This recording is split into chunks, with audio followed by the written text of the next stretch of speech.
Wel, een van my vorige meisies het my gesê ek is liever vir my honde en my koeie is vir haar, so ek weet nie of dit tel nie. En dan, ek het ook 'n paar keer gehoor, ek moet leer om te luister.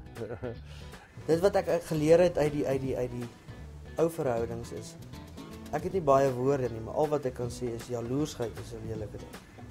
Dis al wat ek sê. Ek sê, praat die probleem uit.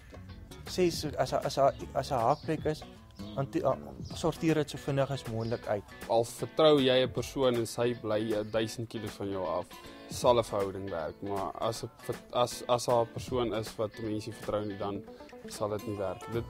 Dis een ding wat ek geleer het uit my vorige verhouding. Ek weet wat ek soek. Dit klink net soos 'n kliseë, maar ek het regtig 'n definitiewe idee van wat ek in my vrou soek. Ek wil nie vir jou sê ek sien haar nie, maar ek weet. Ek weet presies en ek het haar nog nie ontmoet nie. Beklei rustig. Sorg probleme uit op 'n skaflike manier.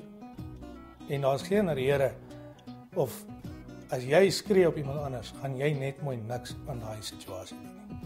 Daar is baie beter maniere as met konflik en geskree om dit probleme uit te sorg. Ek dink die mees belangrikste lesse wat ek geleer het uit vorige verhoudings is seker maar dat 'n mens a person must meet halfway. It's a 50-50 relationship is 50-50. As jy in 'n verhouding is met 'n meisie wat wherever in die Kaap of in P is en daar's trust issues dan dink ek dan werk dit glad nie van albei kante af. So ek dink vertroue is 'n groot ding en ja, as ek iemand kan vertrou dan dink ek het jy die helfte van die pad al geloop. Uit seer wat ek gehad het en uit lekker wat ek gehad het, probeer ek altyd konnekteer wat 'n persoon deurgaan en 'n woordjie van bemoediging of 'n woordjie van liefde of 'n woordjie van net ek verstaan vir mense gee. Begrip is ononderhandelbaar en vertroue. Jy kan nie vir een dag in 'n verhouding wees wanneer jy nie iemand kan vertrou nie.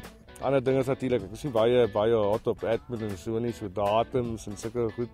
So ja, dit is maar partykeer so effens van 'n korte wydige geheue verlies, maar ja, maar ek dink as ek nou moet sê dan is dit seker maar goed is waarna ek moet werk en so. Ek dink ook ek het nooit tyd gehad nie. Ek het tyd gehad, maar ek het gemelk en dit was maar naweke, was dit maar by die melkery gewees.